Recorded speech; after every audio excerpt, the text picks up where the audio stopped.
Hello learners, welcome to Eduvista academy.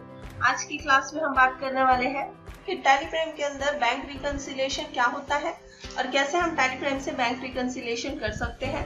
तो चलिए video को स्टार्ट करते हैं। वीडियो को स्टार्ट करने से पहले आप सभी से रिक्वेस्ट है कि अगर आपने अभी तक हमारे चैनल को सब्सक्राइब नहीं किया है तो प्लीज सब्सक्राइब कर लीजिए और बेल आइकन को प्रेस कर लीजिए, जिससे आपको हमारे सारे लेटेस्ट वीडियो के नोटिफिकेशन समय पे मिलते रहेंगे। चलिए टैली प्राइम को ओपन करते हैं, बात करते हैं कि बैंक रिकंसिलिएशन होता क्या है। तो फ्रेंड्स, जब भी हम टैली प्राइम में कोई अकाउंटिंग हम अपनी मेंटेन करते हैं जब, और जितने भी हम बैंक से रिलेटेड ट्रांजेक्शन्स करते हैं, पेमेंट की, रिसिप्ट्स की, तो वो हमारे टैली के बैंक बुक में जाके रिकॉर्ड हो जाती है। जिससे यानी टैली का हमारा एक बैंक बुक होता है जिसमें हमारे जितने भी बैंक से रिलेटेड हम ट्रांजेक्शन्स करते हैं वो वहां जाके रिकॉर्ड हो जाते हैं, जिसे हम यहाँ पे बैंक स्टेटमेंट कहते हैं। इसी प्रकार हमारा जो बैंक अकाउंट होता है वहां पे हमारे सारे ट्रांजेक्शन्स रिकॉर्ड होते हैं और हमें मंथली या ईयरली अपने बैंक से एक बैंक स्टेटमेंट मिलती है, जिसमें हमारे जितने भी बैंक से रिलेटेड ट्रांजेक्शन्स होते हैं वो हमें उसमें रिकॉर्डेड मिलते हैं।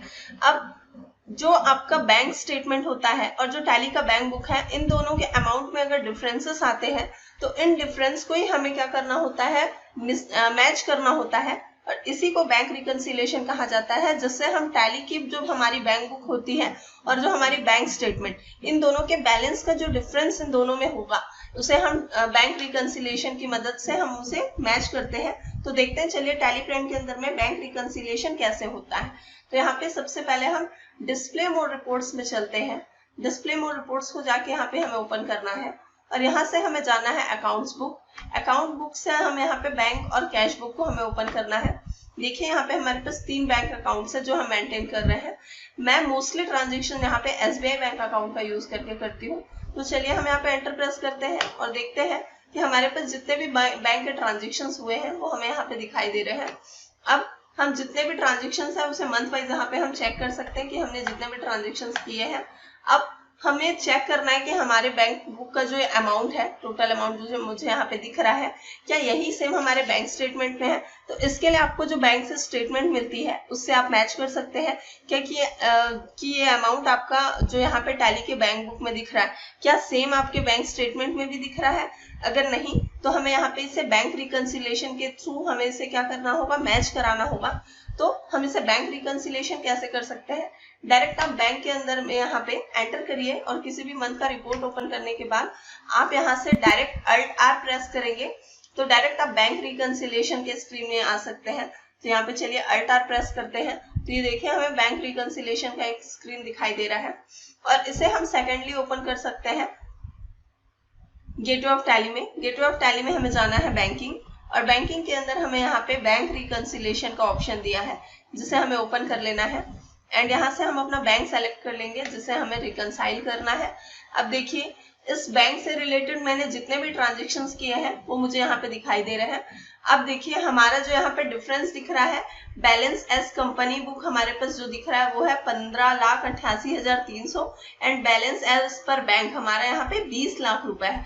तो हमारे बैंक के जो बैलेंस है और हमारे पे कंपनी बुक के पास जो बैलेंस है, इनमें जो डिफरेंस आ रहा है इसे हमें मैच कराना होगा। तो इसके लिए चलिए हम यहाँ पे जैसा हमारा बैंक स्टेटमेंट होगा और बैंक स्टेटमेंट में जो डेट होगी उस डेट को हमें यहाँ पे एंटर करना होगा।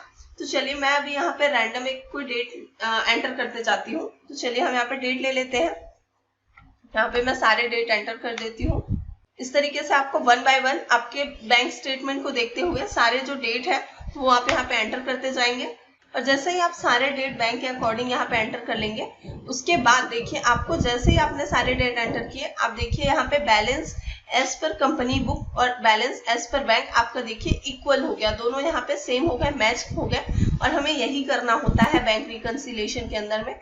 जितने भी हमारे बैंक बुक होंगे और बैंक बुक्स में हमारा जो डिफरेंस आ रहा है हमारे एज पर बैंक बैलेंस, उसे हमें यहाँ पे रिकंसिलिएशन के थ्रू मैच कराना होता है। तो इसे सेव कर लेते हैं। इसे हमारा SBI बैंक अकाउंट का जितना भी बैंक स्टेटमेंट था उसे हमने यहाँ पे रिकंसिलिएशन कर लिया है। इस तरीके से आप यहाँ पे अदर जितने भी आप बैंक यूज करते हैं, मैनेज करते हैं अपने कंपनी के लिए, उसमें आप बैंक रिकंसिलिएशन कर सकते हैं। तो आज की क्लास में हमने सीखा कि टैली प्राइम के अंदर में हम बैंक रिकंसिलिएशन का यूज कैसे करते हैं। अगर आज का वीडियो आपको अच्छा लगा तो वीडियो को लाइक करिए, शेयर करिए। Thank you.